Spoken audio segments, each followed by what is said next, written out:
the approach I take is try to measure a reasonable amount. So it's not just me living in an abyss being like, trust me, I'm helping. And so where we've landed for my role here, and it's still a work in progress, is Of course. anytime I get a lead, let's say in my DMs in LinkedIn, I'll go to Salesforce and I will log the lead, and the lead source will be Evangelist, right? And then I'll assign it to the rep so that we can then pull a report for leads originated by source. And that shows just like the volume of leads that I'm contributing. And then we track what happens to those leads across the sales process. So that helps with leads. Second, for the places where I am doing keynotes or I'm joining, sales calls or things like that, there's a box in Salesforce that I check that says Evangelist influenced.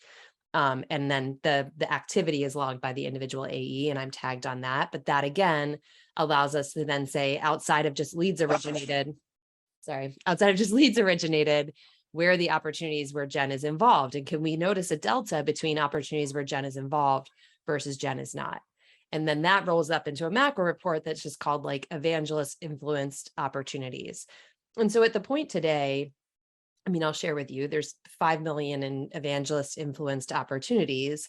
And what the conversation I'm constantly having with our head of sales, marketing, our sales, our new logo sales leader, our CEO is, if we were to pull that out, is there a belief system they would have come anyway?